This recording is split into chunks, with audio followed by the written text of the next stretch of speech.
Buenos días. Créannos que es un gusto tenerlos aquí en esta primera jornada de la Cátedra Lectores y Lecturas del segundo semestre del presente año. Es un nuevo esfuerzo que hace la universidad para seguir apoyando esta iniciativa de encuentro con los libros, los lectores, y hoy con las traductoras de una obra que creemos va a ser del interés de todos ustedes. Una vez más nos congregamos para dar lugar a una nueva edición de la Cátedra Lectores y Lecturas, iniciativa inspirada en los propósitos para incentivar la lectura, motivar a la reflexión y especialmente contribuir al encuentro con los libros.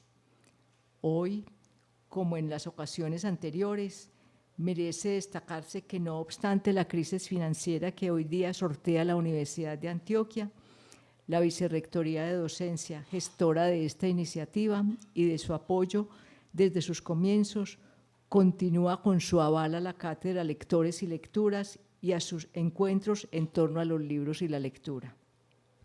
De igual manera, para este segundo semestre del año 2025, la cátedra se fortalece con una programación mediante su adhesión a iniciativas del sistema de biblioteca en sus 90 años, siendo el alma de la universidad.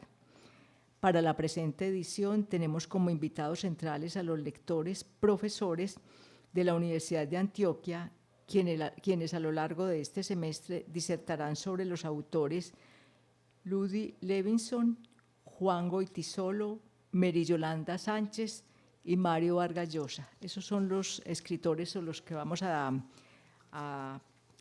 tener cátedra durante las 4 sesiones de este año. Sea este el momento para extenderles una cordial invitación y asistir a las 4 jornadas del presente semestre, que hoy inician las lectoras y traductoras Marta Lucía Pulido y Andrea Montoya de la Escuela de Idiomas de la Universidad de Antioquia. Sean bienvenidos a la Cátedra Lectores y Lecturas para pensar y conversar sobre lo leído. La cátedra de hoy, como bien saben, se titula Ludwig Levinson y el caso del señor Kron. Las invitadas son Marta Lucía Pulido Correa y Paula Andrea Montoya Arango. Esta cátedra tiene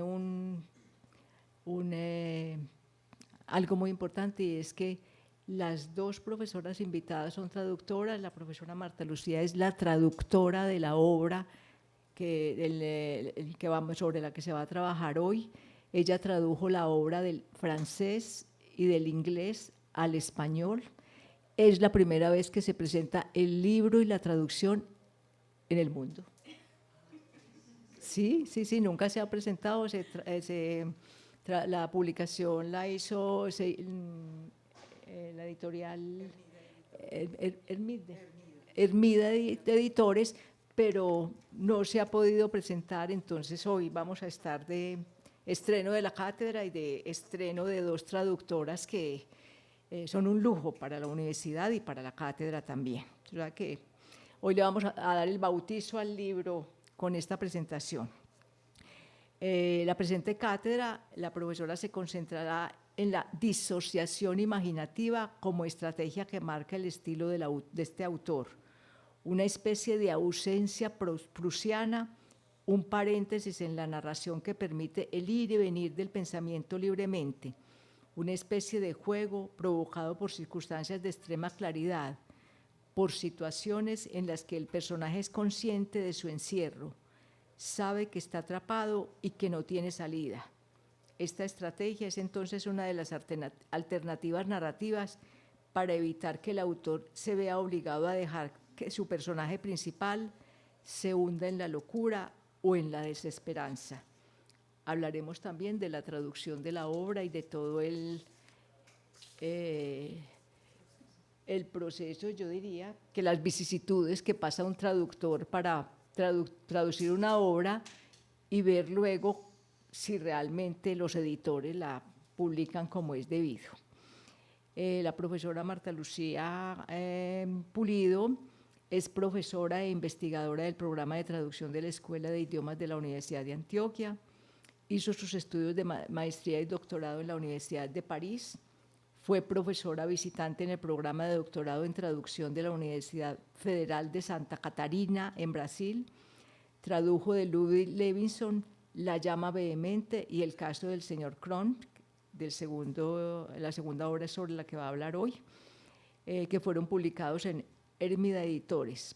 Entre otras de sus traducciones se encuentran Orden y tiempo en filosofía de Foucault, del autor Diogo Sardina, publicado por la editorial Universidad de Antioquia.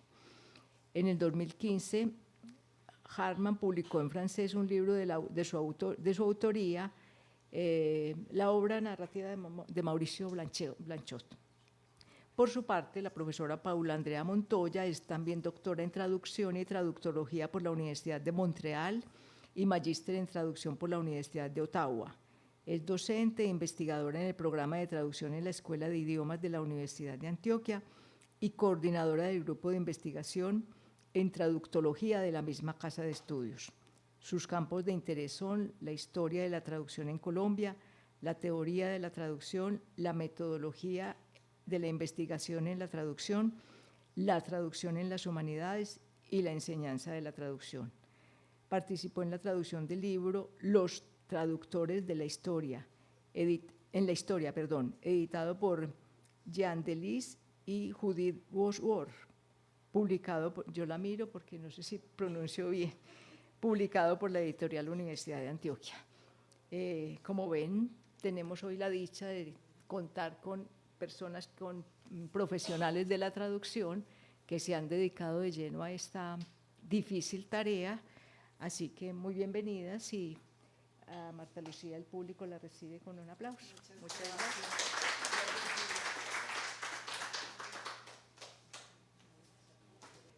Buenos días, muchísimas gracias por venir a escuchar sobre un autor que creo que no han leído, entonces me causa mucha alegría y agradezco muchísimo a la profesora Judith Nieto que hayamos podido presentar por fin este autor aquí y no solamente por el asunto de la literatura, sino porque yo digo que hay muchas cosas, Universidad de Antioquia, Escuela de Idiomas, programa de traducción, y aquí está implicado este gran autor, Ludwig Levinson, que yo creo que se va a volver muy, muy famoso. Este año se liberan sus derechos, justamente en el 2025, que han sido muy difíciles, pero bueno, no puedo extenderme en eso. Y también agradezco muchísimo a la profesora Paula Montoya, que se leyó el libro con mucha dedicación, que me va a hacer inclusive comentarios que ya se me habrán olvidado del libro, pero ella se lo leyó con mucho juicio. Bueno, entonces, después de pronto en la conversación hacemos más comentarios, pero por el momento me voy a ceñir a lo que tengo en las diapositivas y a lo que escribí para que nos vaya bien con el tiempo. Un asuntico solamente, tengo 3 libros del caso del señor Kramp, me gustaría que circulara la traducción, que lo miraran, porque la edición es bonita. También quiero resaltar precisamente el trabajo de Hermida Editores, porque son muy respetuosos con el traductor. Ustedes van a ver que el nombre del traductor aparece en la primera página y bien visible. No es el caso de todas las editoras, muchas veces hay editoras que hasta olvidan el nombre del traductor. Entonces yo quiero hablarles un poquito de la obra y al mismo tiempo del trabajo del traductor, porque es un trabajo en el que ni siquiera pensamos cuando leemos una obra literaria, que muchas las leemos en traducción, ¿no? Entonces, bueno, él nace en Berlín en 1882 y muere en Miami en 1955, es lo primero como que necesitamos de un autor. Entonces vive unos desplazamientos y creo que los desplazamientos es importante hablar porque me parece que enriquecen mucho la experiencia de vida. Él nace en Berlín, a los 8 años se mueve con su familia para los Estados Unidos, vive en Carolina del Sur, después vive en Nueva York y viaja a Europa y vive allí durante 10 años con base en París, que es allí donde se va a publicar el libro del que vamos a hablar hoy. Siempre, bueno, se desconfiguró aquí un poquito al bajar la diapositiva, pero me encanta hablar de las lecturas de infancia de un autor, porque las lecturas de infancia marcan casi que la trayectoria literaria y ese deseo y esa vocación de ser escritor. Entonces él lee como todos leímos, también porque al hablar de las lecturas de infancia sentimos que no estamos tan distantes de ese autor grandioso que estamos leyendo.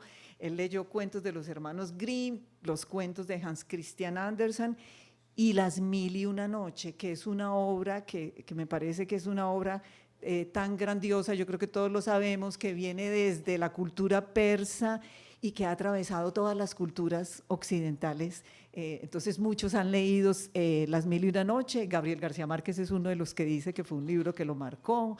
Grandes autores como Salman Rushdie también leyeron Las Mil y una Noche. Bueno, muchos de los autores que conocemos, yo creo que Juan Gabriel Vázquez también. En fin, él lee, ya claro, cuando está adulto, lee sobre todo Goethe. Goethe es su gran autor, lo toma como modelo literario y lee evidentemente también a Joyce, a Proust, a Thomas Mann, que él conoce personalmente, él interactúa con ellos, vive en París en la época en que están allí Joyce y Proust, e inclusive él escribe, ustedes saben que el Ulises de Joyce fue una obra también censurada, porque el caso del señor Cramp es una obra censurada. El Ulises de Joyce es censurado en Estados Unidos, pero como la obra llegó a Estados Unidos y las cortes la promovían como una obra obscena y pornográfica, Ulises de James Joyce, entonces la gente sentía muchísima curiosidad y lo empezaron a piratear, a publicarlo ilegalmente y lo vendieron mucho sin que Joyce tuviera una platica con que comprarse una botellita de vino. Entonces Joyce le pide el favor a Levison, que es un intelectual muy respetado en Francia en esta época, que escriba una carta para los tribunales norteamericanos, firmada por varios escritores, impidiendo esa piratería del libro, ¿no? Cuando todavía está en proceso la liberación, digamos, de la publicación de Ulises.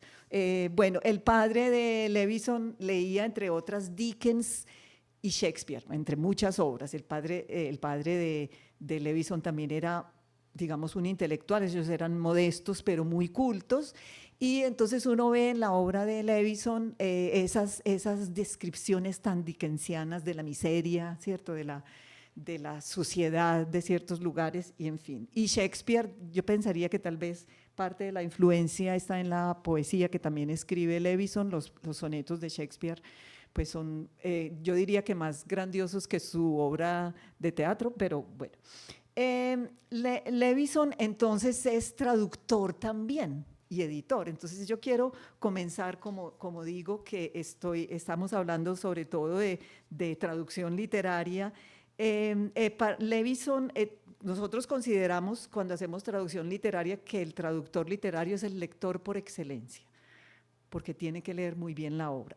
Y Levison escribe un artículo sobre la traducción, y les leo 3 líneas. Él dice: el arte de la traducción es un arte de la interpretación, como el de la representación teatral o el de la interpretación musical, pero aún más difícil que estos, porque la interpretación de la obra literaria requiere excelencia imaginativa, que eso, ¿dónde se aprende, no? La excelencia imaginativa, bueno, y precisión, ya que este lector que se apresta a traducir debe comprender el texto en su máxima expresión y en el sentido más vívido.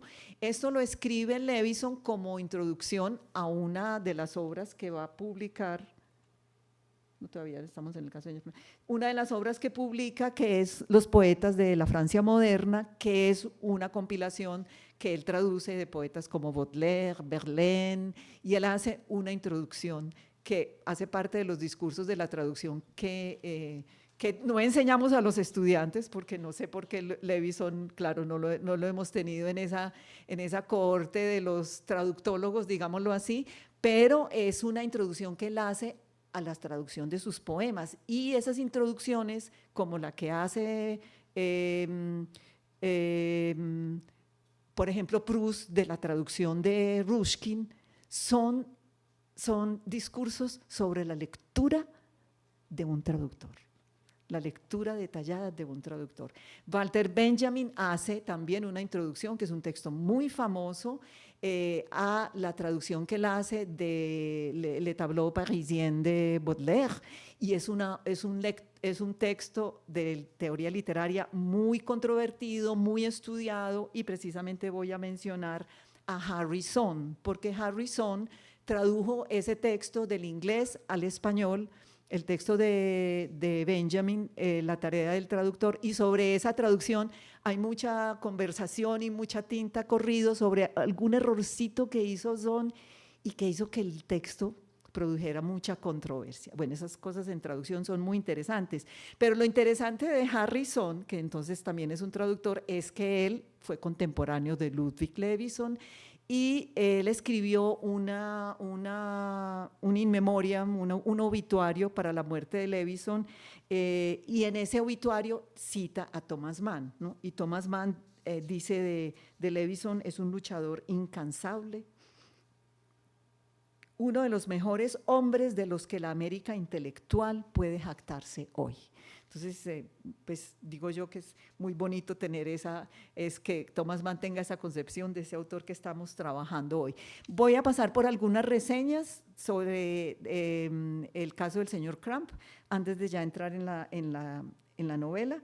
Hay una reseña de Ralph, sobre la biografía de Ralph Melnick, que escribe 2 tomos sobre la vida de Ludwig Levinson, y yo quiero que lo vean.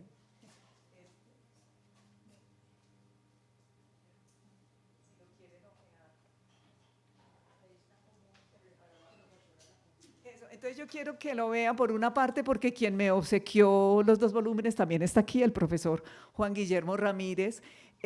Son 2 volúmenes, y sin esa biografía de Levinson yo no hubiera logrado captar tantas cosas, sobre todo en el caso del señor Crump, que es realmente una novela muy autobiográfica.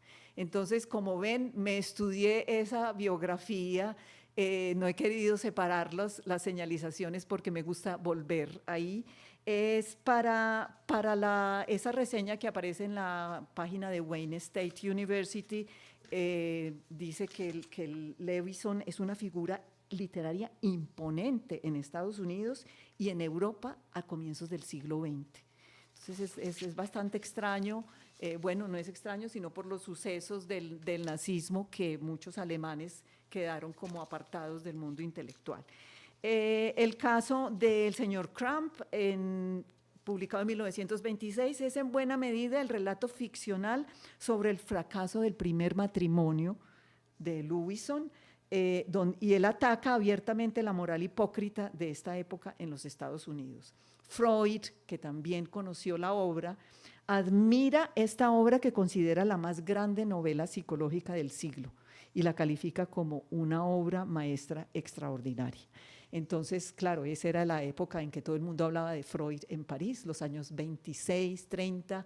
El autor se va de Estados Unidos, donde deja a su esposa Mary, que lo acosa con muchas demandas para no liberarlo, y él se exilia en París y se va con su nueva mujer, que se llama Thelma, que es una cantante, y ellos tienen un salón literario, un salón intelectual. Ustedes saben que esos salones, en esos salones se reunían todos los escritores, los músicos, los pintores, y era ahí donde se hacían contactos y donde se motivaba la producción del arte.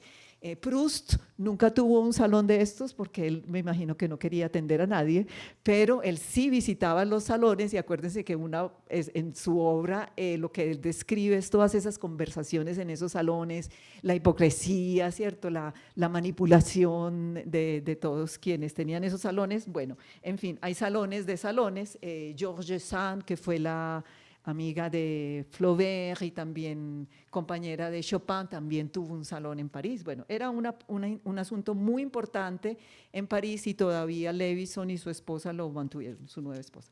Bueno, en el 2021, antes de la publicación del libro por Hermida, esta editorial, el editor escribe: en los próximos días publicaremos por primera vez en español íntegramente la novela de El caso del señor Crump, de Ludwig Lewison. Novela escandalosa, rodeada de polémica, fue rechazada por los editores americanos. La primera publicación de la obra la hizo Edward Titus en París en 1926, o sea, la obra se logra publicar en París en inglés y circula entonces en inglés en París, y claro, a Estados Unidos llega por el correo, ¿no? Eso siempre se enviaba como el Ulises de Joyce. En 1927, o sea, al año siguiente, Anna Kellner la traduce al alemán, y es ahí, a esa obra a la cual Thomas Mann le escribe un prefacio. Al francés, luego, en el 1930, hace la traducción R. Stanley, que es alguien que no conocemos como traductor, es mucho lo que he tratado de investigar sobre él, pero sí era amigo de Lewison, hay correspondencia de ellos, y él también utiliza el prefacio de Thomas Mann, seguramente con autorización de Thomas Mann. En la publicación en español no aparece el prefacio de Thomas Mann, y creo que es por derechos de autor.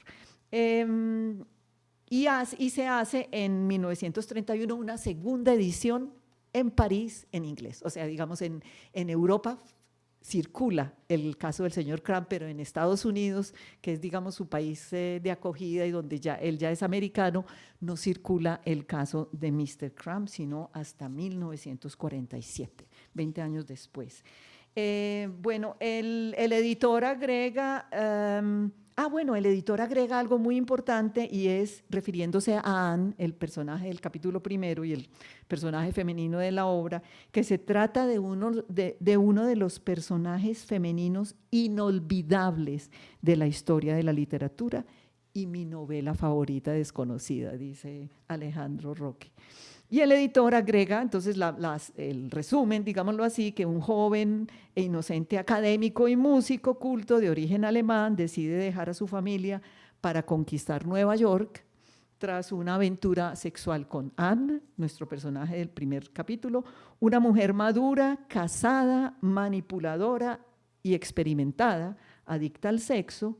Esta consigue atraparlo en el matrimonio y amenazar su ingenua y virtuosa vida. Realmente yo creo que esas son palabras del autor también. La aventura matrimonial pondrá de manifiesto las diferentes concepciones del mundo de los protagonistas, porque Herbert nos va a estar presentado como el artista, el músico, el compositor, su vida está como en la estética, digamos, y la vida de Anne está como en lo básico, ¿no? En conseguir la comida. Es una mujer casada que tiene un marido que no le sirve para nada, que tiene 3 hijos que alimentar, se encuentra un muchacho joven, ve que es la posibilidad de que sus hijos no se mueran de hambre, pero ya van a leer en la novela todo el desorden que es esta vida matrimonial. Bueno, algo más dice Thomas Mann de la novela, dice, se trata de una novela escrita con gran elegancia, dice Thomas Mann, en la que el autor utiliza todos los métodos de la técnica moderna, en una palabra, una obra de arte, en la medida en que sostiene una tonalidad fría, una distancia, deja que las cosas hablen y mantiene ese silencio severo, controlado y casi sereno, propio de toda forma de arte y particularmente propio del arte del discurso, permitiendo que el lector o el espectador saque sus propias conclusiones. Es una obra hecha de realidad concreta y desprovista de ilusiones. Y ese silencio artístico resuena en más de un pasaje como el eco de un grito desesperado. Hay cierto desprendimiento, cierta desnudez, tan directos que podría decirse que la obra busca de continuo negar su propia forma hasta hacerla estallar. Muchos críticos de esta obra de Lewison dicen que es más bien una obra documental más que una novela, ¿no? Bueno, ahora es importante que sepamos que en 1947, entonces 20 años después, sí se publica la obra completa en inglés, que es la Zulita. Si la quieren mirar, este libro, si lo quieren mirar es una fotocopia, porque ese libro no lo tenía aquí, me lo mandaron de Brandeis University, donde él enseñó y donde tenían los manuscritos, aunque están ahora en Texas, creo. Esa obra, si ustedes la miran, está ahí, en esa obra están marcadas, en lápiz hay unas marcas que son las partes del texto que no estaban en la obra que yo leí, que estaba en la biblioteca Luis Ángel Arango. Hay una en inglés está The Case of Mr. Crump. The Tyranny of Sex es el subtítulo, la tiranía del sexo. Esa obra en 1947 la publican así de manera tan completa, pero lo que tienen que omitir es parte de las demandas de la esposa de Lewison, donde ella se siente mencionada, ella hace cambiar todo esto, y entonces Lewison dice, pues bueno, ahora que hay que cambiar todo, hagamos una obra pequeñita que es del tamaño de esta, no es esta es la segunda, la llama vehemente, pero es muy parecido el formato y la carátula sobre todo, porque no es una carátula elegante, es una carátula que muestra una mujer coqueta, ¿no? Es como, y él dice el mismo Lewison, dice, yo quiero entregarle a los jóvenes una obra más sobria, menos elegante y recortada, él mismo lo acepta, ¿no? Él mismo acepta esa. Cuando yo leí la obra, como les digo, yo la leí en francés la primera vez, y cuando la encontré en español en la biblioteca Luis Ángel Arango, yo decía, no puede ser que sea la misma obra porque era la mitad. Y entonces ya realmente en esta investigación, claro, me di cuenta que parte de la censura, que también se autocensuró Lewison para poder ganar dinero, también porque necesitaba para vivir. Pues esta obra, la de Signé, que es así pequeñita como esta que les digo, esa obra se publicó en 1947, en 1948, en 1949, y se publicaba no solamente una vez al año, se publicaba en enero, en febrero, se agotaban las ediciones, o sea, fue una obra que se vendió muchísimo, ya esa obra mutilada. Y es sobre esa mutilación también que quiero hablar. Bueno, aprovecho antes de seguir para agradecer a las intérpretes de lengua de señas y disculparme porque hay algunas piezas musicales o nombres que no están en español y bueno, no vamos a hacer claridad sobre lo que tengamos que sea de mucha importancia. Bueno, el caso del señor Crump, entonces, está en 7 libros, él los llama libros o capítulos, y cada libro tiene el nombre, los 2 primeros son Anne y Herbert, que son nuestros 2 personajes principales. Yo había llamado esta parte en mi escrito cómo trabaja un traductor. Cómo trabaja un traductor, ¿no? Después de tener ya el borrador de la obra, porque digamos que el significado o el lenguaje finalmente no es lo más complicado de una obra literaria, y menos hoy, ¿cierto?, con tantas ayudas técnicas, pero lo que no logra hacer un traductor automático, creo yo, ni tampoco la inteligencia artificial no lo sabría, es dar la expresión del autor, el estilo del autor, eso cómo se logra, ¿no? Entonces, cuando uno lee una obra de estas y uno dice, bueno, la voy a traducir, bueno, ¿y cómo voy a lograr dar esas puntadas que él da? Pero él mismo da las claves, casi siempre las claves de las obras están en las obras mismas, él mismo da la clave con todas las referencias musicales que da, porque el personaje principal, Herbert, es músico, compositor, y toda la obra está llena de referencias musicales. Entonces yo a cada capítulo le he puesto un movimiento musical. No es sorprendente que Anne, que es el personaje, digamos, negativo de esta historia, que se parece al demonio, que cuando camina huele a azufre, dice Herbert, ¿no?, haciéndola todas esas alusiones a Fausto, que en el capítulo 1 o en el libro 1 no haya una sola referencia musical. O sea, Ludwig Lewison castiga de tal manera a ese personaje que representaba su esposa, que no le da una sola obra musical, ¿cierto? Pero de ahí en adelante sí, todas las obras Herbert. Entonces, el primer movimiento yo lo he llamado äußerst bewegt, que significa extremadamente inquieto. y que también puede significar como perdido del camino, y esa es Anne, esa es Anne.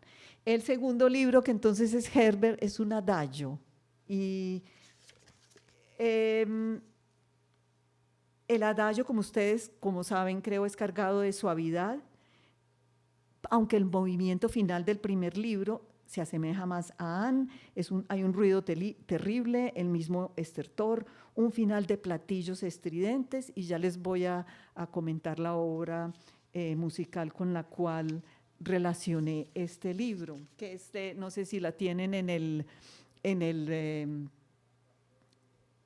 teléfono, es Schumann, las escenas infantiles, que entonces son lentas, son dulces, son muy agradables para la escucha, y creo que también son agradables para el pianista de tocar. Entonces ese es Herbert, que entonces es el muchacho bien vestido, limpio, correcto, caballeroso, intelectual, respetuoso con sus padres, respetuoso con las mujeres, muy contenido en sus expresiones de sensualidad, porque no, eso no se puede, son los años, antes de los años 20 en Estados Unidos. De pronto en la obra el personaje tiene algunas escapaditas casi que mentales con los negros que viven en el sur de California, que él ama esa música negra que él escucha en las iglesias, y también se interesa por mirar los cuerpos de esas niñas negras que están cantando ahí. Pero eso no se puede decir, eso es sagrado, no se puede hablar de eso. El segundo libro, estos dos movimientos introductorios anuncian los movimientos que se van a alternar a lo largo del libro. Desde las primeras líneas del libro 3, que es llamado Allegro ma non troppo, que son los primeros años, entonces realmente, catástrofe, la catástrofe es que finalmente Anne atrapa a Herbert, ¿sí? Atrapa a Herbert, Herbert no tiene otra salida, él es casi que, es muy jovencito, el hijo mayor de Anne tiene prácticamente la misma edad que Herbert, y ella lo atrapa y él tiene que sostener toda la familia.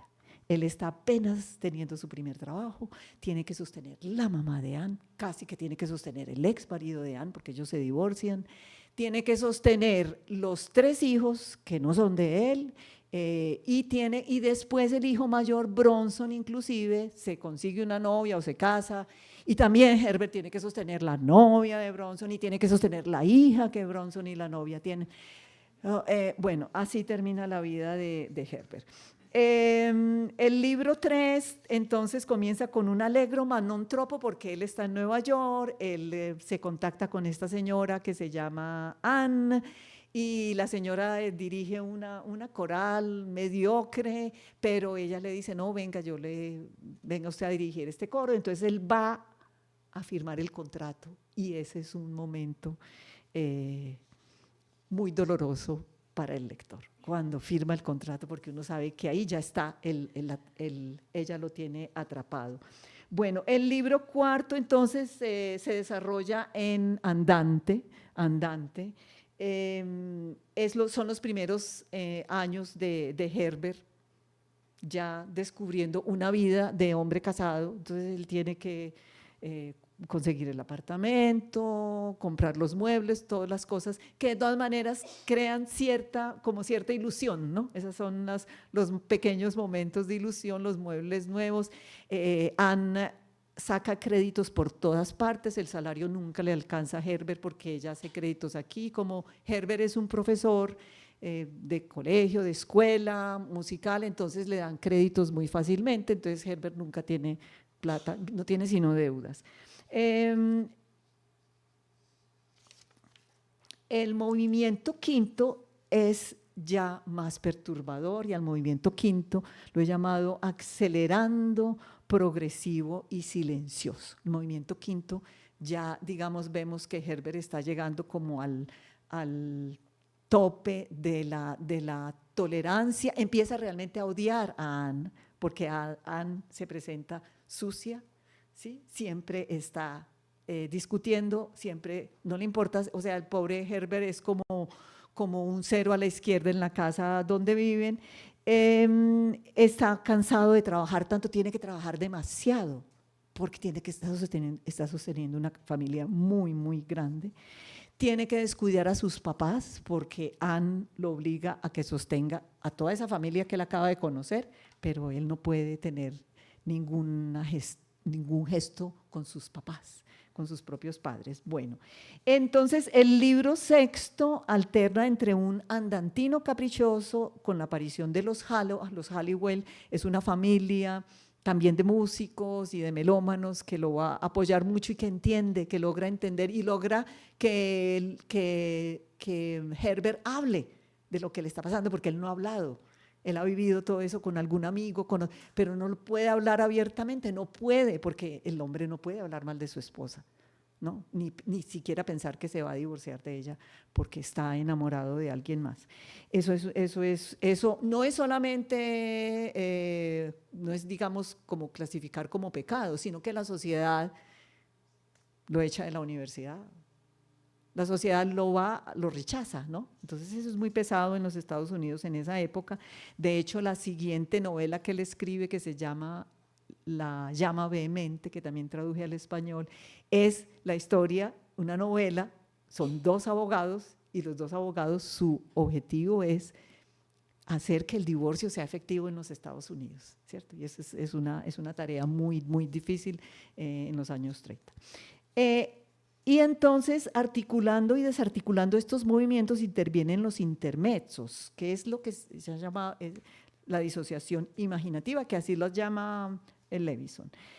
Generalmente, el protagonista de esta disociación imaginativa es Herbert. Herbert vive una situación de su vida cotidiana, es esa estar al lado de una mujer que él no quiere, que le puso semejante carga, que mantiene la casa sucia, que cocina mal, o sea, digamos, no tiene características como… Es una pseudo intelectual, ¿no? O sea, todo en ella es como falso y sin embargo compone, grandes obras musicales que son muy apreciadas en Nueva York. Bueno, y el libro 7, entonces, que es grave, vigoroso. El libro 7 se llama Justicia, ¿sí? Entonces, en el libro 7 se va a dar la resolución de esta situación. Bueno, ¿qué es la disociación imaginativa? Entonces, es una especie de ausencia momentánea de la situación que se está viviendo. Proust lo utiliza muchísimo. Ustedes han leído a Proust, Proust tiene paréntesis grandísimos y eso… ya yo digo que Lewison lo llama disociación imaginativa porque ha leído a Freud y que le permite al personaje escapar de esos momentos de angustia en que él siente que no puede más. Ahí le permite escapar con esa imaginación, es un poco de reflexión artística y filosófica, son momentos muy importantes en la novela. Esos momentos fueron recortados de esa publicación que les digo que hizo Signet, esos momentos que tienen toda la carga estética, generalmente hay mucha carga musical, todos esos momentos fueron omitidos con la misma anuencia del autor. Entonces yo digo que si los norteamericanos se quedaron leyendo esa obra y no han leído la obra completa, pues leyeron un bestseller, no leyeron una gran obra literaria, ¿no? Que sí la leyeron los franceses, los alemanes y bueno, y ahora en español, ¿no? Bueno, hay solamente unos ejemplos de música así muy clara en el libro 2, si de pronto tienen el QR, esta obra de Schumann que se llama Ensoñación y las escenas infantiles, esa es digamos la obra con la cual yo caracterizo a Herbert. Y esta obra y estas referencias musicales fueron las que me ayudaron a encontrar el tono, la expresión, el movimiento que yo tenía que tener en la escritura para que la obra tuviera ese efecto que el autor quiso dar. Entonces yo me ponía como los criterios para revisar, porque ya estaba hecho el borrador, los criterios para revisar, entonces ahí escribía yo escritura, no abusar de la puntuación, permitir que el texto fluya. Este libro tiene 13.000 palabras y hay poquísimos signos de admiración, en cambio hay más puntos suspensivos. Los versos en alemán los mantiene el autor en alemán, entonces yo los voy a mantener en alemán dentro del capítulo. Esas eran como mis guías de trabajo, ¿no? Unos ejemplos muy corticos Levison utiliza mucho expresiones alemanas a lo largo de todo el texto, o sea, él le da al texto la característica de la cultura alemana. En la traducción al francés, que admiré mucho, esa traducción es muy increíble, no solamente hay un comentario que lo voy a comentar al final para que lo conversemos, pero de resto la traducción de Steinle al francés me sirvió a mí de guía y de motivación para traducirla al español. El traductor al francés deja en alemán, como lo hizo Levison, él deja en alemán el verso que compone y allá el lector, supuestamente el lector va a entender alemán, por lo menos tal vez los intelectuales en París en esa época sí lo entendían. Yo sí lo traduje al español. Yo lo dejo en el texto en alemán, como lo dejó el autor, pero sí lo pongo en español a pie de página porque me parece muy lindo, ¿no? Son unas intervenciones ahí que poéticas y déjanos otra vez hablar de amor como alguna vez en mayo. Entonces creo que valía la pena. Cuando la canción está en inglés, entonces el traductor al francés simplemente traduce la canción al francés, en este caso, y no la dejó en inglés en el texto, porque está traduciendo todo el texto al francés, me parece que es normal, pero yo sí la dejo en inglés en el texto y en el pie de página en español. Y otro ejemplo en el que vemos que el traductor al francés no es tan sistemático, yo creo que de pronto uno es más sistemático porque es profesor de traducción, entonces nosotros le decimos a los estudiantes que tienen que justificar sus elecciones y sus métodos, entonces nos afanamos mucho en hacerlo también. Entonces en este verso que él escribe en inglés, el traductor al francés lo deja en inglés dentro del texto, esta vez sí, y lo pone en francés en nota al pie. Yo hice exactamente lo mismo, lo dejé en inglés en el texto y en francés en nota al pie.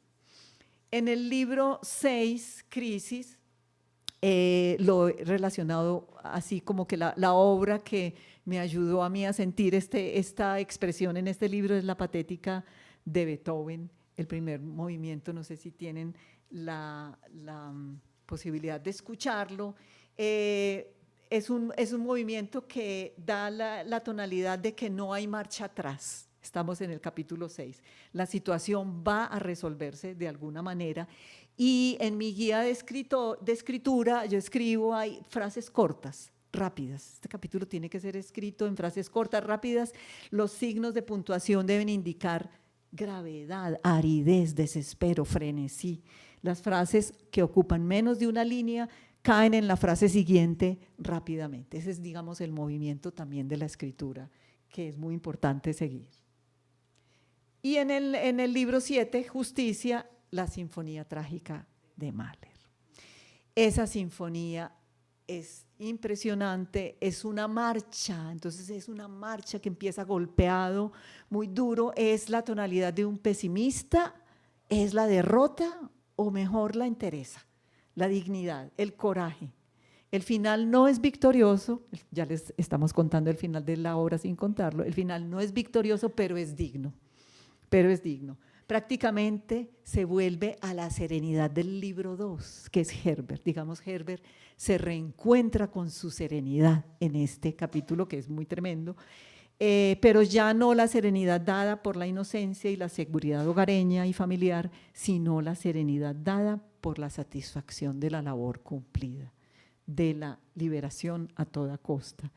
La escritura, las palabras justicia e injusticia aparecen 15 veces en 10.000 palabras. Esas 2 palabras se deben mantener en la traducción con esa repetición.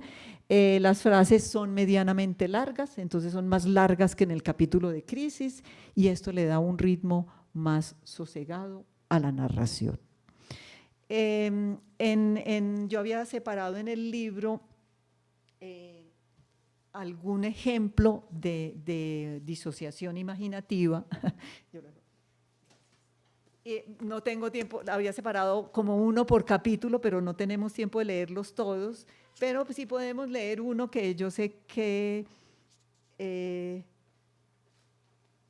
por ejemplo, en el libro cuarto, esos momentos intermesos de disociación imaginativa se dan generalmente después de una crisis. Entonces, en el capítulo cuarto, al final del capítulo cuarto, Anne y Herbert, pues, han tenido unas discusiones muy desagradables, pero Herbert se va a ir, consiguió un trabajo en otra ciudad y le está diciendo a Anne que se va a ir, que van a vivir mejor. Él está en una crisis muy, muy difícil, y Anne siempre le llora y dice, claro, siempre me estás abandonando, pero él la hace razonar y le dice, pues que si yo no trabajo, no comemos, y allá es donde me están ofreciendo trabajo, y él piensa pasar por la casa de sus padres y saludarlos, porque llevaba 3 años sin verlos, porque nunca tiene con qué ir a ver al papá y a la mamá, porque toda la plata se la absorbe Anne.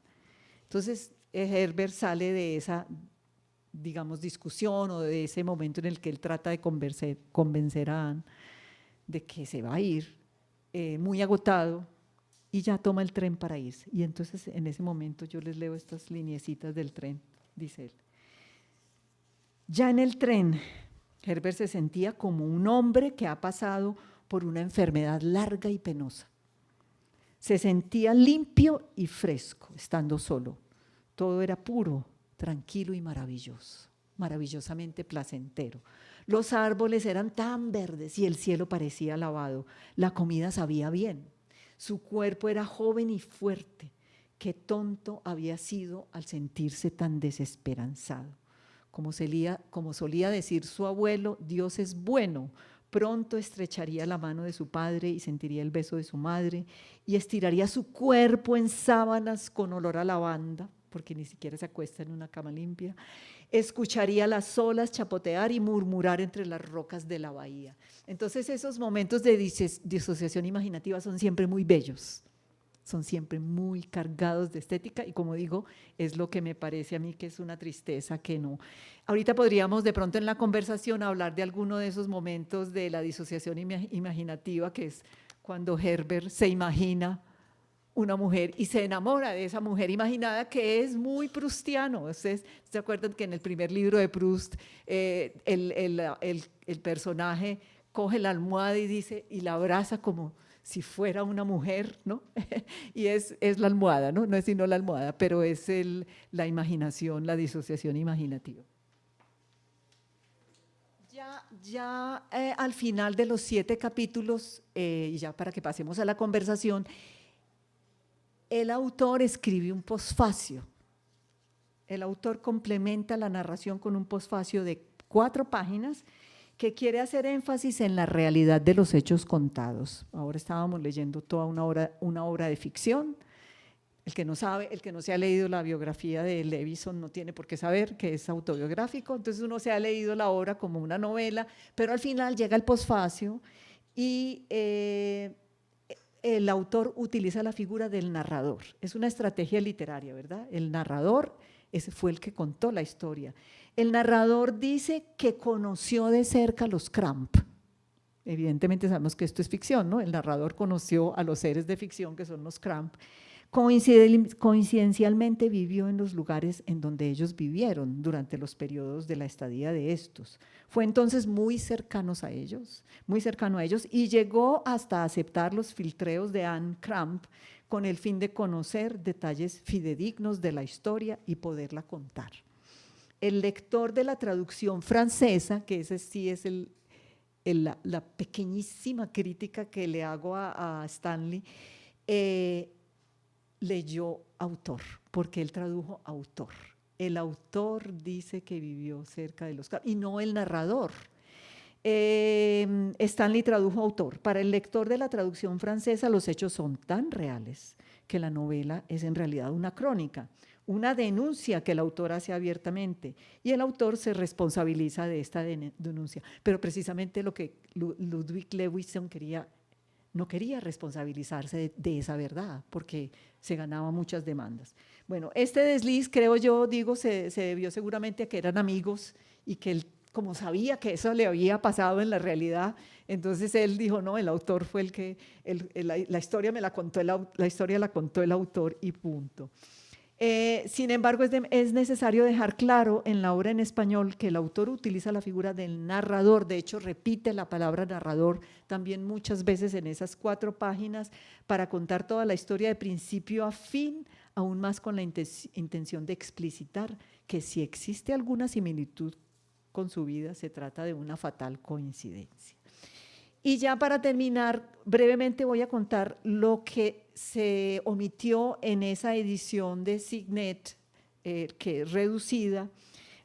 Se buscaba contar la historia y la historia se contó y la historia tuvo impacto porque se vendió muchísimo el libro con esa venta de la carátula con una sugerencia sexual.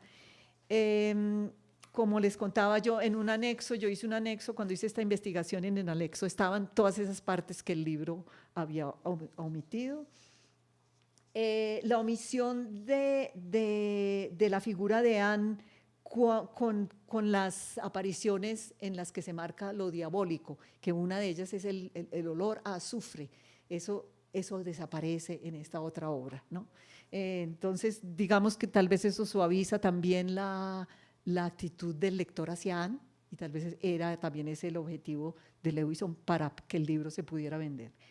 Se reduce la intención de la tragedia que el autor quiso dar a la obra, porque se omiten pasajes demasiado terroristas, y otra característica son las premoniciones.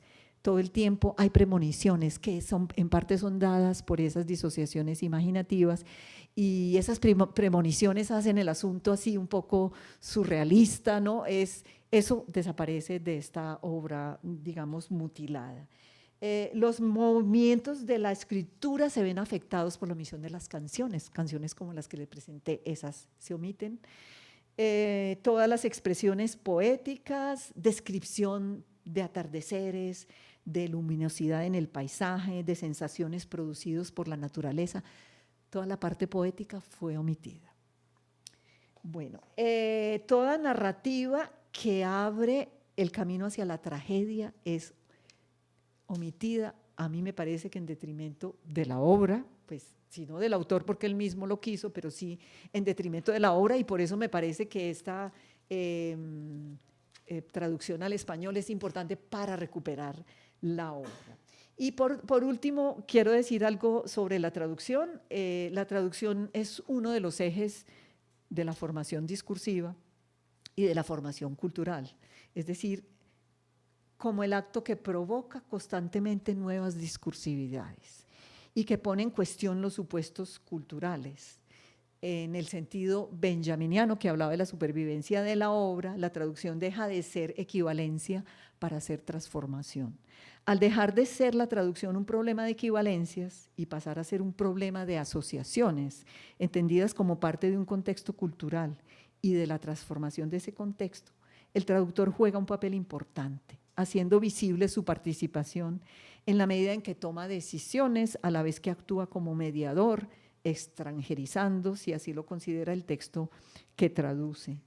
Hacer visible el proceso de traducción de una obra. Yo no digo que todos los que cuando leamos traducciones tengamos que saber todo el proceso, pero por lo menos sí que se tenga conciencia de que se está leyendo una traducción. Hacer visible el proceso de traducción de una obra permite que en las traducciones leídas se vislumbre la grandeza de la obra literaria misma, así como el trabajo paciente del que traduce. Tanto en el trabajo de creación como en el de traducción literaria, el conocimiento del proceso amplía los horizontes del lector con relación a la obra. En el caso de la traducción literaria, este conocimiento promueve además una actitud diferente hacia la lectura, pues el lector es consciente de que lee una traducción. casi nunca tenemos conciencia de ello. A veces nosotros mismos los traductores, a veces entre los colegas nos preguntamos, ve, ¿quién tradujo ese libro? No me he fijado quién es el traductor. Porque es casi que lo hacemos de manera tan natural, y lo cual también es, da cuenta de que el traductor hace un buen trabajo, ¿no? Tanto que ni siquiera uno se pregunta cómo la obra fue traducida. El lector sabe que hubo una obra primera, es importante que lo sepa, y esto lo convierte en un lector alerta, que lee con beneficio de inventario, por lo tanto se encuentra en una situación de interacción y de lectura activa. Termino ahí, muchísimas gracias.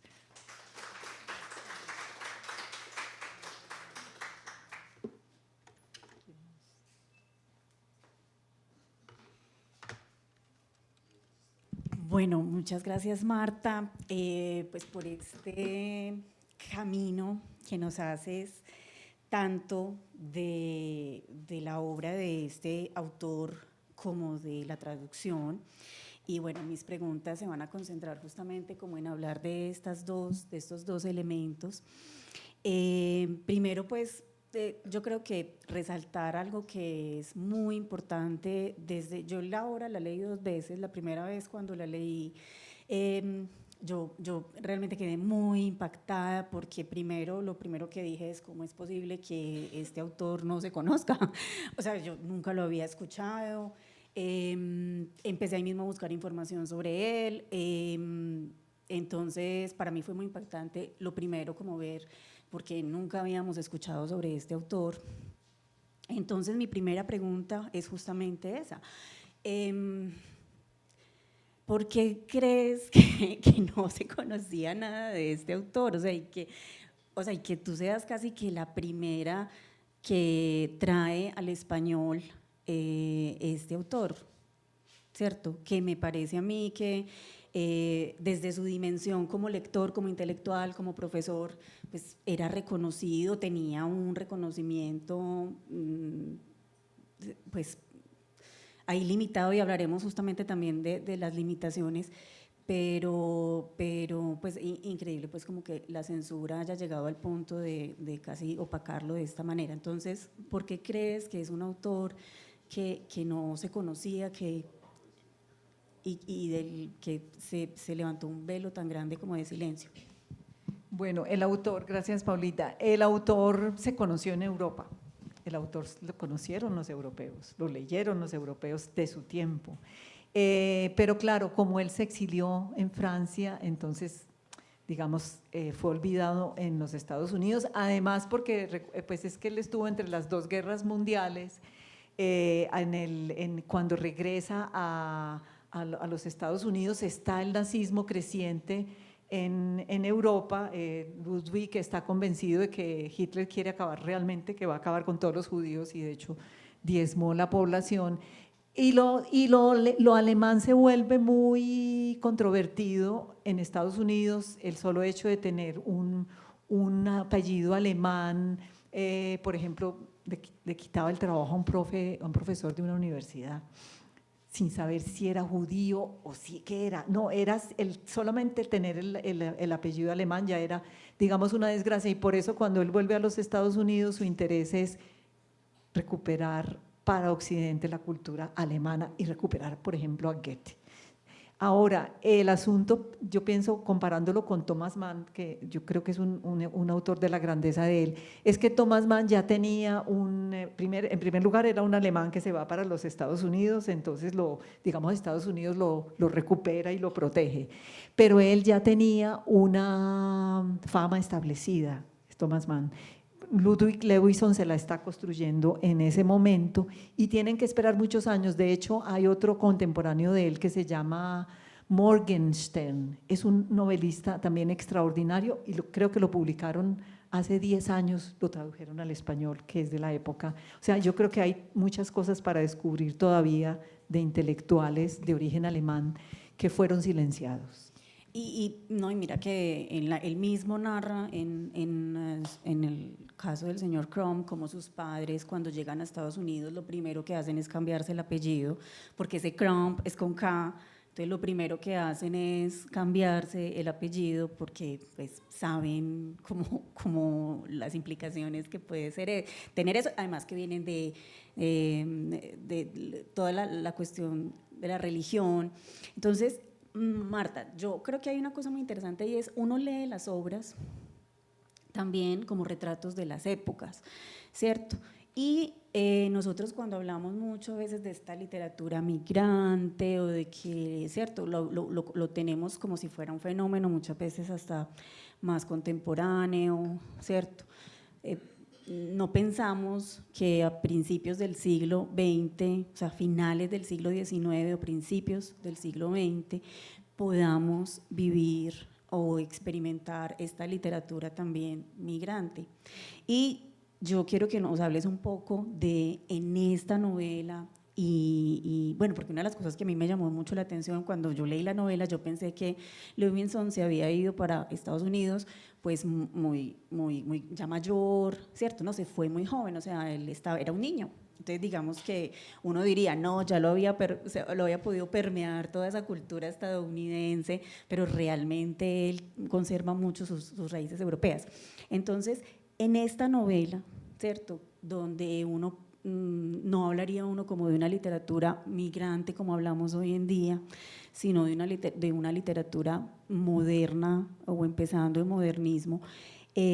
¿Cómo ves ese rastro o que en los temas, en la vivencia cotidiana, cómo ves esos temas justamente de migración y cómo podríamos a los que les interesa mirar cómo desde el siglo XIX, desde el siglo XX en Estados Unidos se puede rastrear una literatura con este tono migrante, o sea, de cómo viven los migrantes, los contactos culturales, qué temas salen a la luz ahí, en el estilo, en los temas que toca Levinson. Ya hay una heteroglosia, que es un fenómeno pues del siglo XXI, pero hay una heteroglosia con la presencia del alemán. Entonces, no sé si nos quieres hablar un poco, ¿dónde vemos esos temas, en qué aspectos en la novela, donde podemos mirar este encuentro cultural europeo-estadounidense principios del siglo XIX? Pues en la novela sí es muy patente, ¿no? De hecho ya, el personaje también nace en Alemania, ¿cierto? Y el padre del personaje es organista, luterano en una iglesia luterana, y lo que más interpreta es Bach. Entonces, digamos, ahí está marcada toda la cultura alemana. También es muy interesante lo que comentas, Paula, porque esa migración es migración de la pobreza. Es que son los que se están muriendo de hambre, los que tienen una vida muy, muy difícil en Alemania, que pasó, por ejemplo, también, digamos, con la inmigración italiana en Colombia. Eran muy pobres, Lo que hoy criticamos como la migración de la pobreza, pues se dio también y se ha dado, yo creo, en todas las épocas. Claro, el personaje de la novela, si hablemos de la novela más bien para no hablar del autor, el personaje de la novela está marcado por toda esa cultura alemana, por su padre y por su madre, ¿no? Tanto que una de las partes de la novela que uno quisiera que hubiera sido así para que la novela hubiera cambiado y hubiera sido una novela más feliz, es que la mamá, cuando el Herbert dice que quiere estudiar música y piano y que él quiere ser compositor, el papá le dice, pero mira, yo soy organista y mira cómo vivimos de precariamente. Y él dice, eso es lo que yo quiero. Y la mamá le dice, bueno, si quieres, pero por lo menos tienes que ser un gran músico, entonces te vas para Viena. Y ellos, a pesar de las dificultades económicas que tienen en Estados Unidos, pues ella tiene una plática ahorrada y él dice, no, yo no le voy a quitar sus ahorros, yo me voy para Nueva York. Y ahí es donde se encuentra con Anya y sucede la tragedia. Entonces uno dice, bueno, si él hubiera seguido su fuerza, la fuerza por esa cultura alemana que lo marcó tanto, se hubiera logrado tal vez ser el hombre feliz, digamos, que no pudo ser. Pero claro, es una literatura de inmigración, es literatura de desplazamiento. Por eso les decía yo que los desplazamientos son tan importantes, porque hay mínimo 2 culturas que intervienen y después la cultura francesa y toda la cultura europea que se vive en esos años, entre los años 30 en Europa es impresionante, ¿no?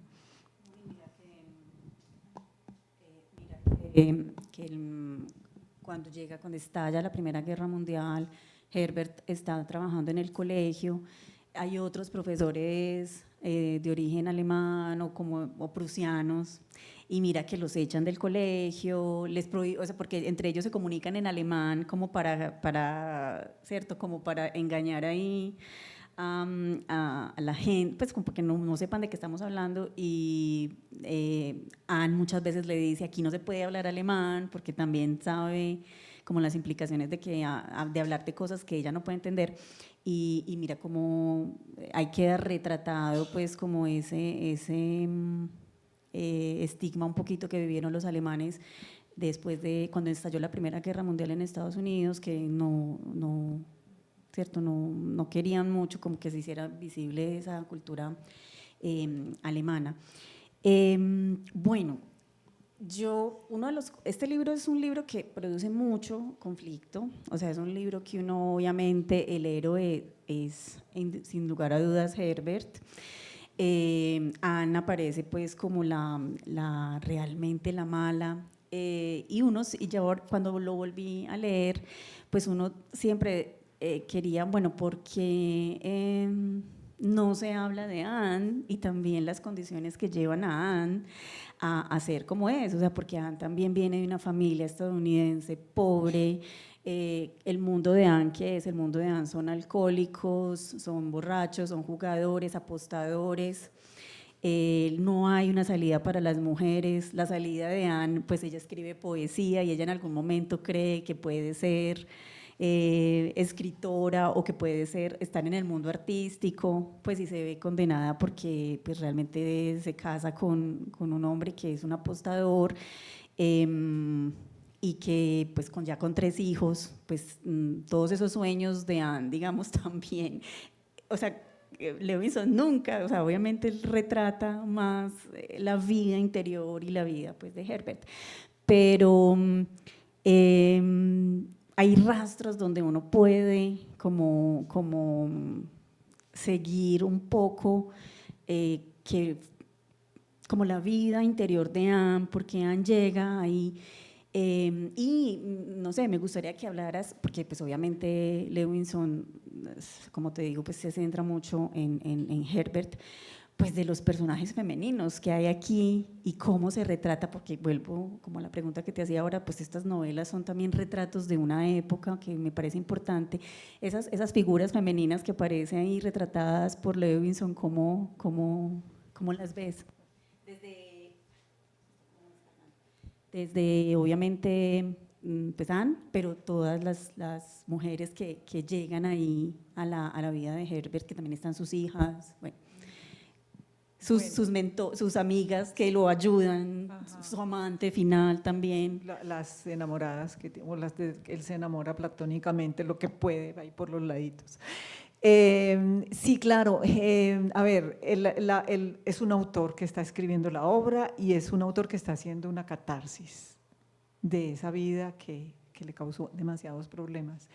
Todo eso está registrado en los periódicos, las veces que Mary en la vida real lo llevaba al tribunal, en fin.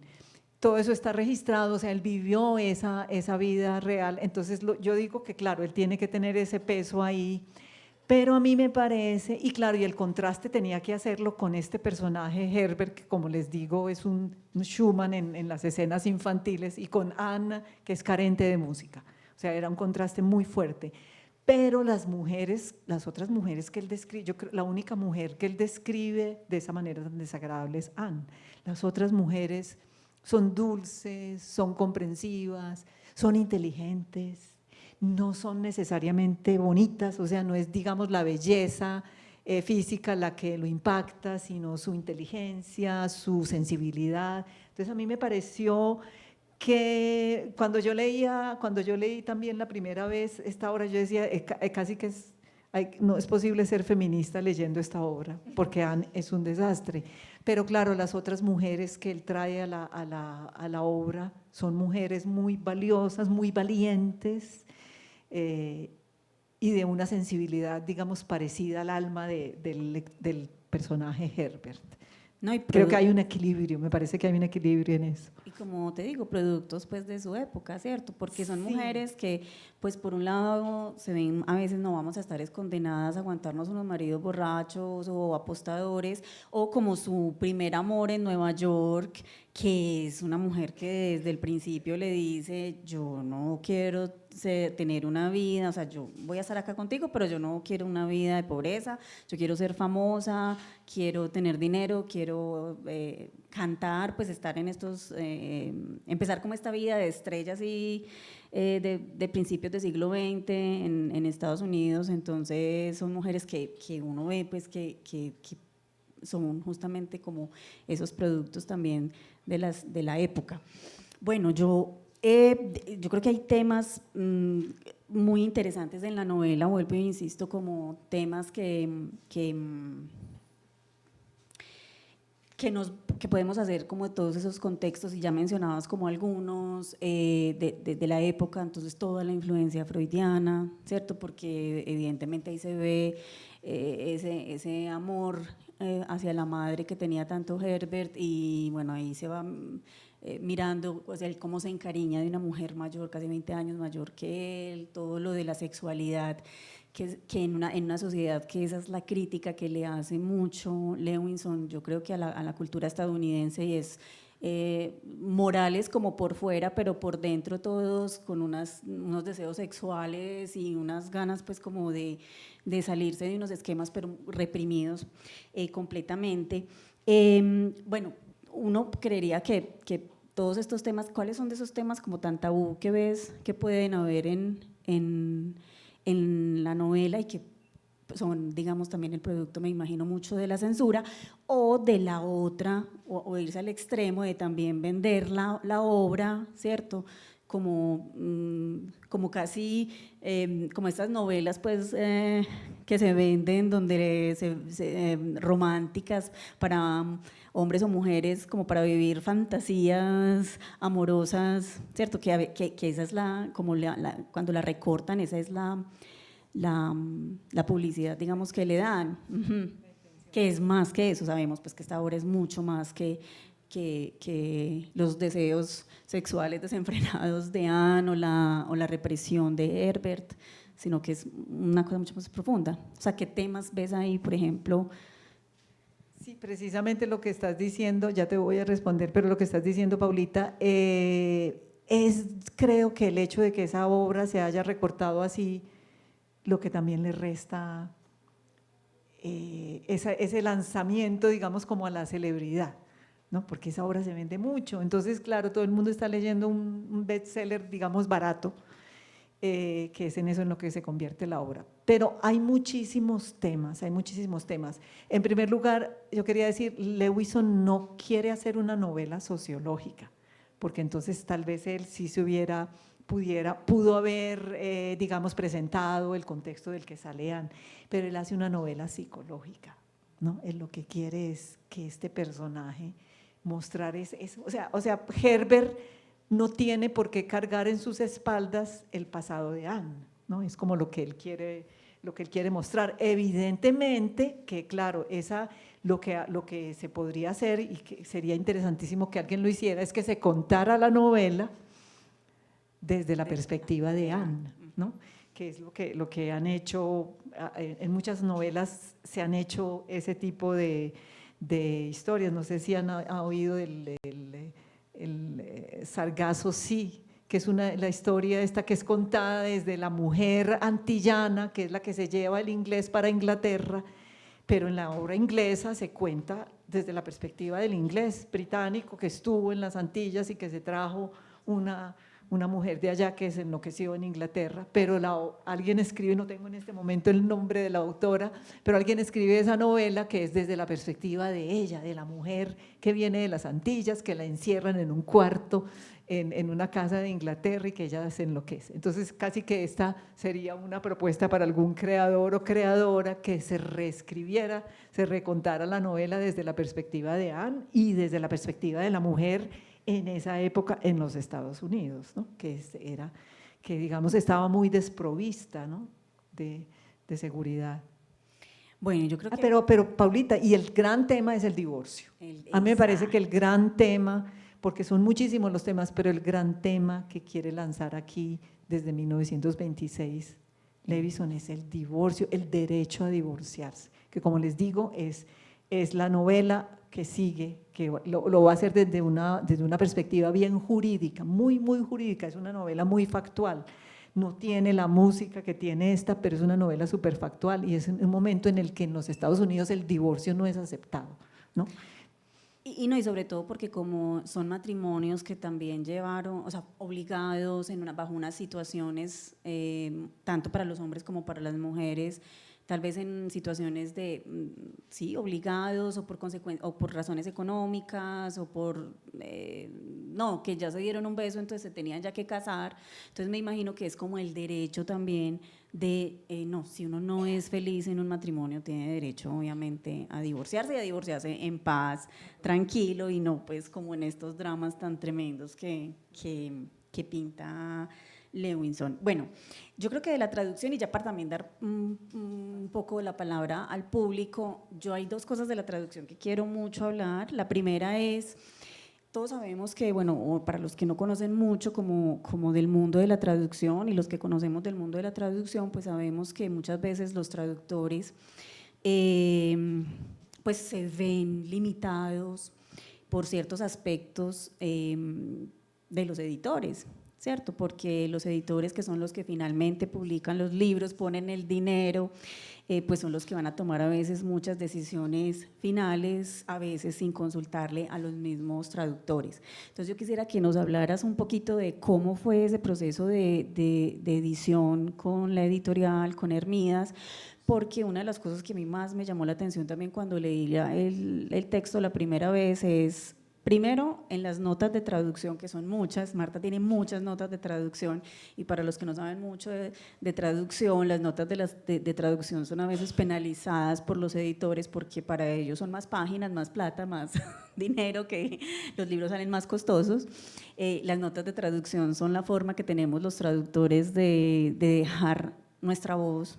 Y cuando la primera nota de traducción, me acuerdo que yo leí de la traducción es Marta. O sea, las notas de traducción es uno, Marta, todo el tiempo, porque haces aclaraciones que son completamente ligadas a todo ese mundo de referencias de Lewinson. Entonces son aclaraciones musicales, aclaraciones lingüísticas, literarias. Entonces quería saber pues, qué libertad tuviste en la toma de decisiones de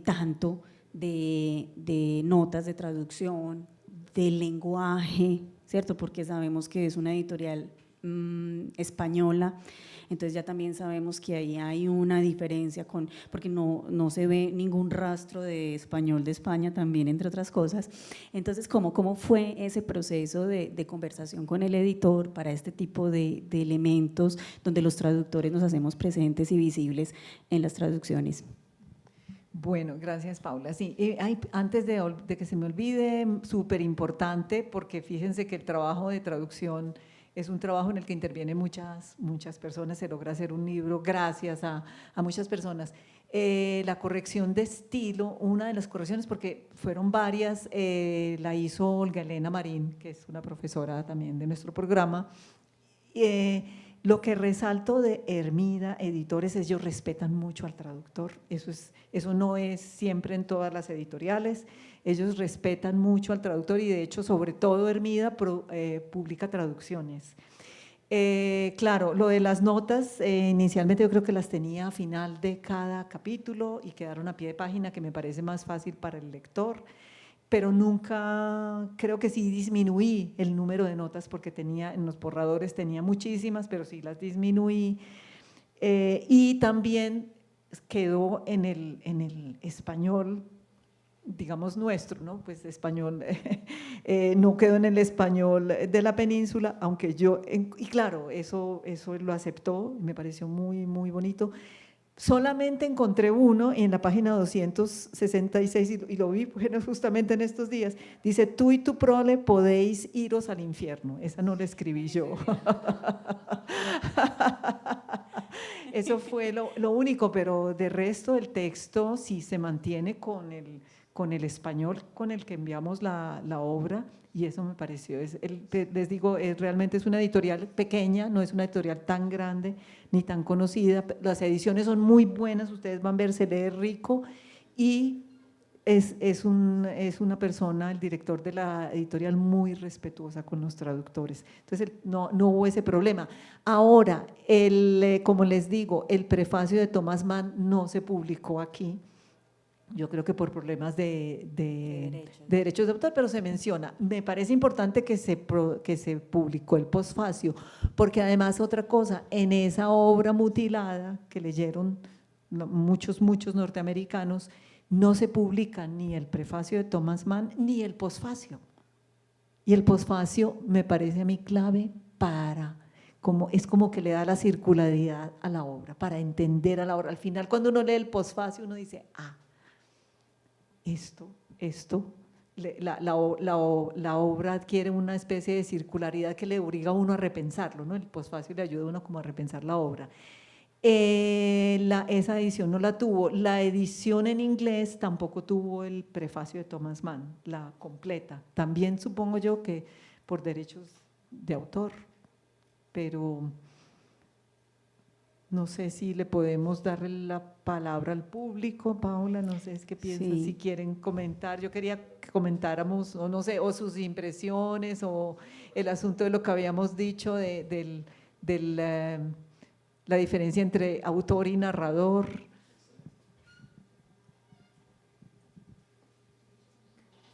¿Elisa? Bueno, si quieres si quieren, mira este micrófono por aquí.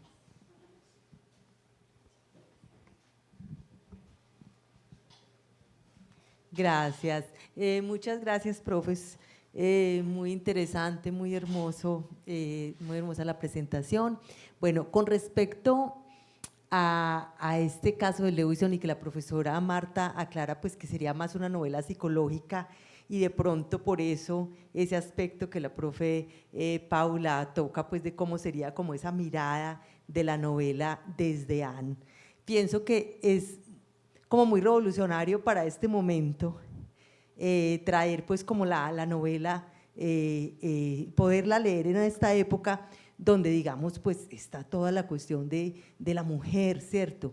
Pero qué bonito me parece también y como revolucionario en tanto que es esa forma de este hombre de liberarse de alguna manera, o sea, es como una terapia para él esta escritura, o sea, porque es que tiene que ser una cosa muy terrible verse atrapado en esta situación que seguramente también puede ser actual, o sea, puede ser perfectamente actual e incluso, pues como es tan difícil, porque la mujer también, o sea, nos ha tocado muy fuerte a las mujeres, entonces también hay ese señalamiento de pronto para el hombre y quién sabe si el hombre en este momento se atrevería a escribir de esas torturas, ¿cierto? Entonces me parece muy bonito, muy chévere pues como traerlo a este momento.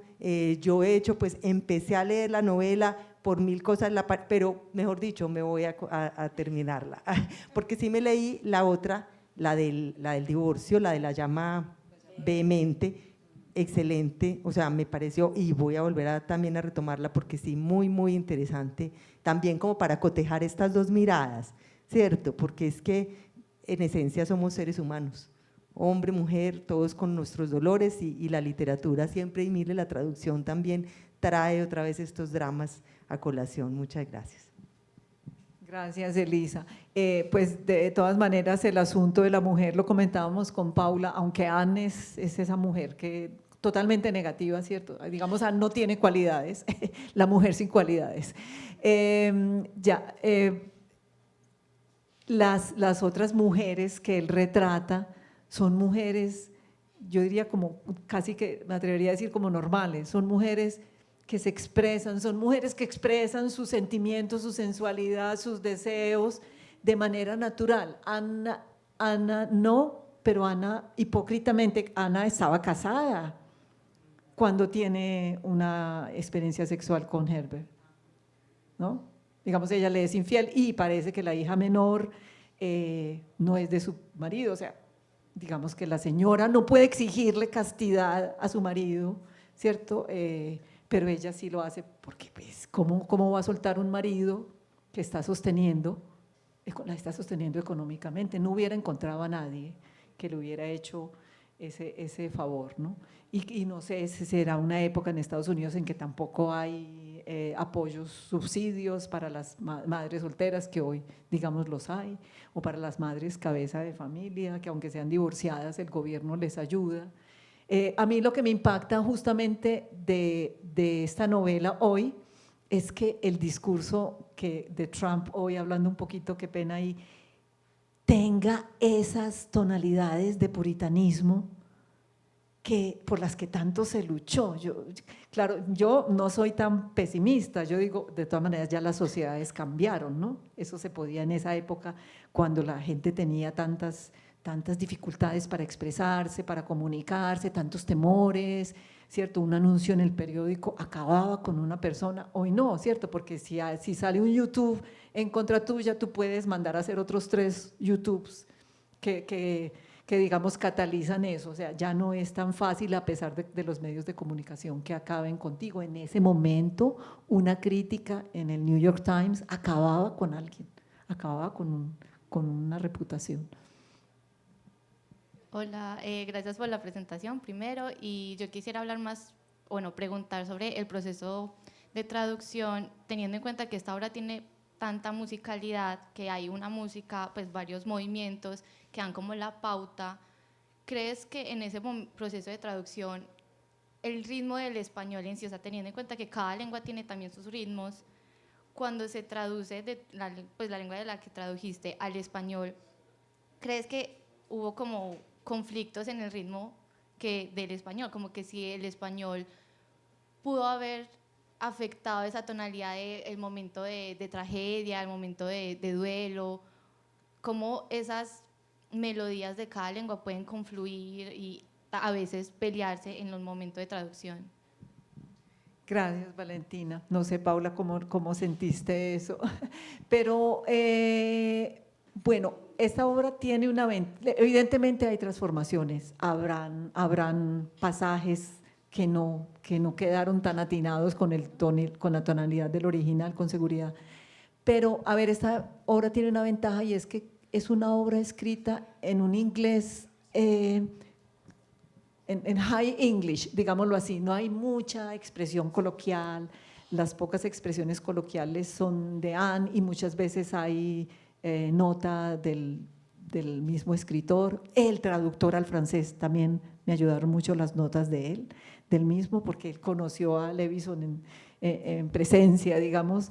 Pero me parece que el español es una lengua muy, muy flexible, muy moldeable y no está tan lejana de ese inglés, del ritmo y todo eso, de este inglés de Levison, que es un inglés siglo XIX, comienzos del XX, ¿no?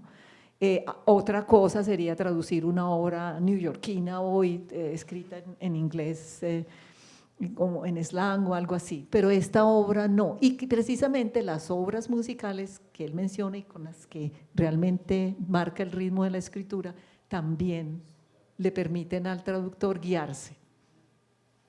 Gracias, Valentina, por esa pregunta. Sí, que ese era un comentario que te he hecho pues varias veces, y es que aunque uno sepa que está leyendo una traducción, porque ahorita cuando terminabas tu presentación que hablabas de que nadie cuando está leyendo un libro pues se fija o se da cuenta que está leyendo una traducción, aunque yo sabía que estaba leyendo una traducción, mira que lo que más te he dicho es cómo lograste tener esa atmósfera tan angustiante, o sea, la metáfora como mejor para uno entender mucho a Crumb es la metáfora del encerramiento. O sea, todo lo que Herbert siempre va a decir, estoy encerrado, estoy en un callejón sin salida, o sea, él no ve cómo salir de esta situación en la que él directamente le dice a Anne, usted me engañó, usted logró atraparme como quería, me hizo todos los artificios para engañar a un joven de 22, 23 años, y llevarlo pues a esta situación tan desesperante, y todo el tono de ese libro es la angustia de Herbert, es el desespero, la sensación de encerramiento,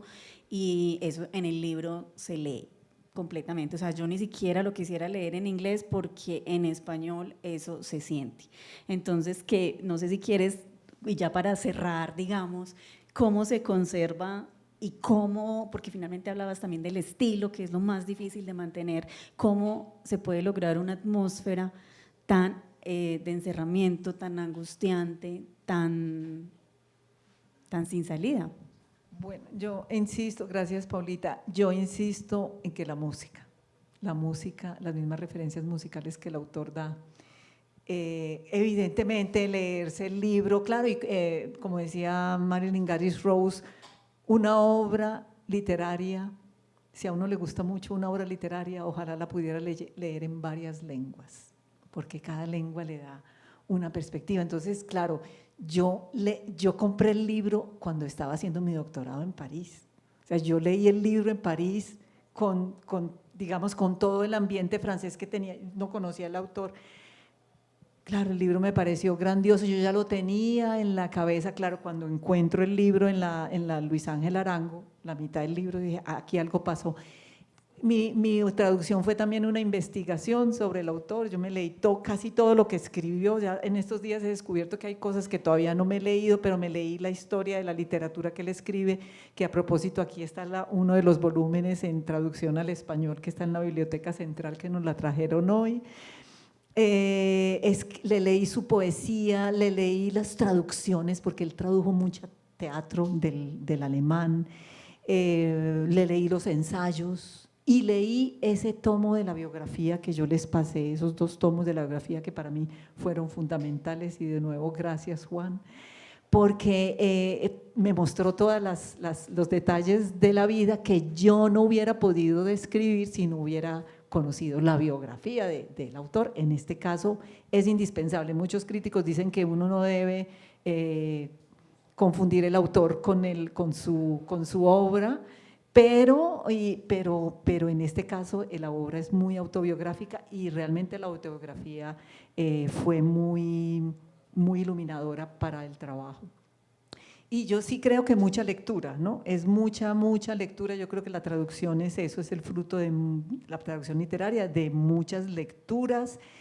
Y la verdad es que como él escribe, como le decía yo a Valentina, en este inglés del siglo XIX, esa novela del siglo XIX, que uno se la leyó, que se la gozó de todas estas mujeres que escribieron, ese inglés está como que en el recorrido intelectual que uno tiene, y ese es el inglés de Crumb. Entonces no había, digamos, esa dificultad para la escritura. Y bueno, como les digo, la música ayudó mucho. Creo que las 2 cosas, la música y el hecho de haber tenido también de la mano la traducción al francés. O sea, muchos traductores evitan justamente leer otras traducciones a otras lenguas o a la misma lengua por el miedo pues de contaminarse justamente, y antes para vos eso fue un plus, fue un plus.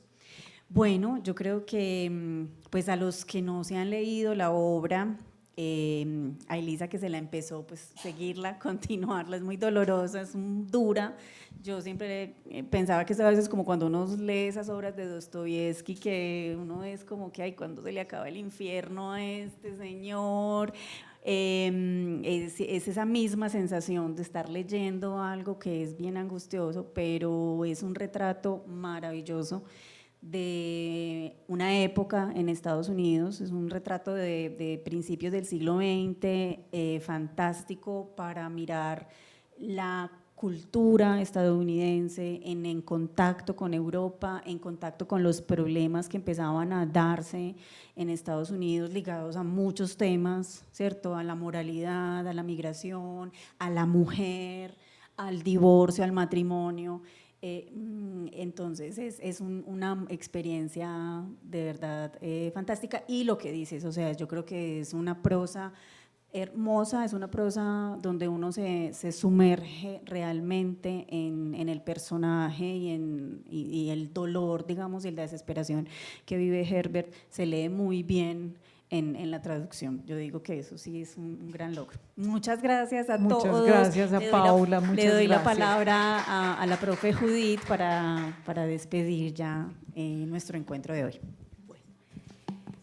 Gracias a estas dos excelentes lectoras invitadas de hoy, lectoras, traductoras. Es increíble pues que uno poder conocer de primera mano, ¿sí?, cómo se logra la traducción, cómo es la disciplina que exige el acto de traducir, que incluso, no sé si la profe Marta Lucía está de acuerdo conmigo, pero por lecturas que uno ha hecho, el traductor casi que escribe otra obra. Sí, pero ella lo hace con todo el cuidado que amerita Ludwig Lewison para no tergiversar, ¿cierto? O no dañar su obra, digámoslo así, ni cortar la obra como parece que aparece en otros libros, como dice ella, que apareció en diminuto, digamos, en otra traducción que ella encontró. Me alegró mucho escuchar a la profesora Elisa cuando dijo: yo empecé a leer la obra y la interrumpí, pero ahora con esta charla me voy a retomarla. Esa es la idea de la cátedra, que si la han interrumpido, la retomen, y si no la han leído, empecemos a leer. Yo, por ejemplo, tampoco había leído el autor y ya sé que tengo esa tarea de leerlo, porque es bastante estimulante el encuentro de hoy. Así que agradecimientos a las lectoras de hoy en su interesante intervención y por unirse a este propósito de lectura que promueve la Vicerrectoría de Docencia y el Sistema de Bibliotecas de la Universidad. El agradecimiento, como siempre, para UDA Arroba por todo el apoyo técnico para la grabación y posterior puesta en YouTube de la obra.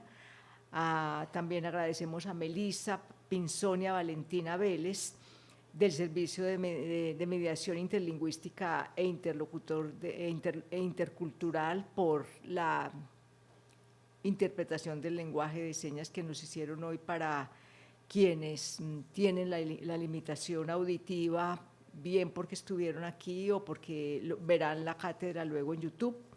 Y, por supuesto, a ustedes por estar aquí, por acompañarnos y porque queremos que nos sigan acompañando. En agosto, el 29 de agosto es la próxima cátedra. Aquí tendremos la cátedra titulada Juan Goytisolo, Poética de la Disidencia. Estará a cargo de los lectores Juan Fernando Taborda, quien conversará con Óscar Hincapié en esta ocasión. Les doy de una vez las dos fechas siguientes. Septiembre, que es el 26 de septiembre, que vamos a tener la cátedra dedicada a una poeta colombiana que se llama Mary Yolanda Sánchez. Va a estar a cargo de los profesores Luis Arturo Restrepo y Carlos Andrés Jaramillo. Y la última cátedra, en la que vamos a hacer homenaje a Vargas Llosa, esa va a ser el 31 de octubre, y va a estar a cargo de Olimpo Restrepo, quien conversará con, me olvida el invitado, bueno, ahí la tendremos en la invitación, pero ya sabemos pues que quiero que tengan las fechas muy presentes para que nos acompañen en las cátedras restantes del semestre, y obviamente pues un agradecimiento a la universidad por este esfuerzo que hace para seguir avalando este programa de lectura y conversación que es tan ameno y tan interesante de venir. Muchas gracias de nuevo a ustedes y un aplauso nuevamente.